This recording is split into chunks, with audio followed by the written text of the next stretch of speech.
I worked 80-hour weeks for 10 years to buy my dream home. It wasn't a mansion, but it had one thing I always wanted: a beautiful, private backyard pool. I'm a single woman. I don't have kids. I value my silence. But 3 months after moving in, a new family moved next door. And the mother, let's call her Karen, decided that my property was actually community property, just because she gave birth and I didn't. She didn't just ask to use my pool, she demanded it. And when I said no, she decided to break in. This is the story of how an entitled mother caught a felony charge because she thought kids being kids was a legal defense for trespassing. It started innocently enough. I was gardening in the front yard when Karen walked over. She didn't introduce herself. She didn't say hello. She pointed to my backyard fence and asked, "So, when is open swim?" I laughed, thinking it was a joke. I said, "Oh, it's a private pool, just for me." Her smile dropped instantly. She looked at me with this mix of confusion and disgust. She said, "But you live alone. You can't possibly use it all the time. My kids are bored. They need somewhere to swim." I politely explained that due to insurance liability and my own privacy, I don't allow guests when I'm not hosting. She scoffed and told me I was selfish. She said, "You have a massive luxury right there, and you're hoarding it while children suffer in the heat. It takes a village, you know." I told her, "I'm not the village. I'm your neighbor," and I walked inside. I thought that was the end of it. It wasn't the end. It was the beginning of a war. Over the next week, I started finding notes on my door saying things like, "My kids are crying because they can see the water from their window. You are cruel." Then things started flying over the fence. Used diapers, trash, toys, passive-aggressive gifts for me to clean up.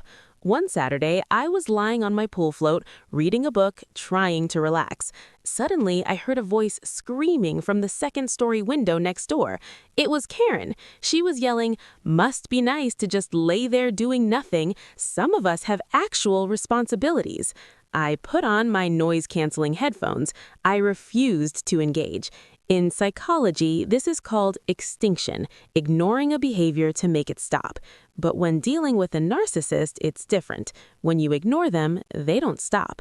They escalate. The breaking point happened on the 4th of July. I had to go into the office for a few hours to handle an emergency. I locked my back gate, I checked my cameras, everything was secure. I drove away at 10 in the morning. At 11:30, I got a notification on my phone. Motion detected. Backyard. I opened the app. I froze. My backyard wasn't empty. It was full.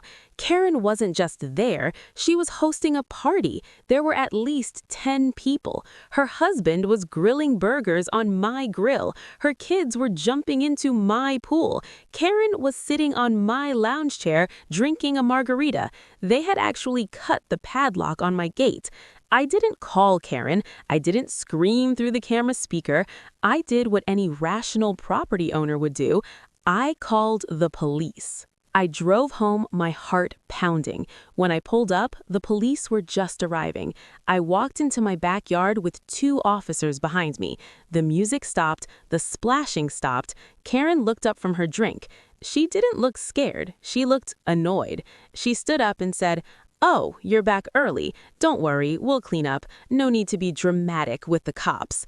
I looked at the officer and said, "I want to press charges for trespassing and breaking and entering." Karen's face turned purple. She screamed, "We are neighbors. It's just water. You weren't even using it. My kids deserve a happy holiday." The officer stepped forward. He wasn't amused. He asked, "Ma'am, is this your property?" She admitted it wasn't. He asked if she had permission. She yelled, "She's never home. It's a waste of space." The officer put his hand on his handcuffs and said, "Ma'am, that's not how the law works. You cut a lock. That is destruction of property and criminal trespassing."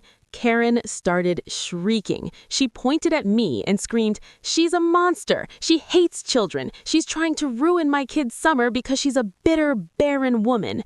They arrested Karen in front of her party guests. Her husband, who turned out to be much quieter, looked absolutely mortified.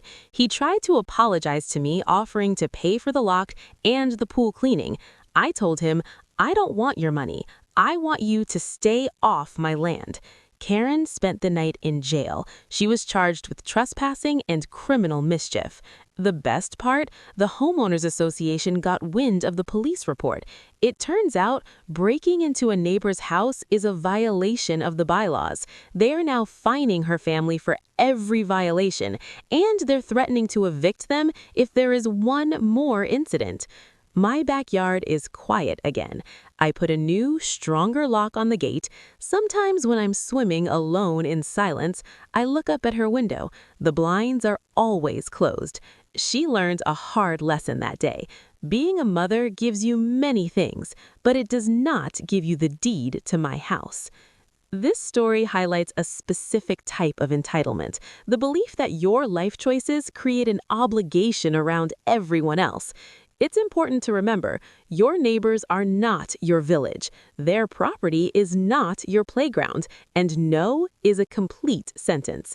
If you enjoyed this story of justice served, hit that like button and tell me in the comments, would you have called the cops or just kicked them out?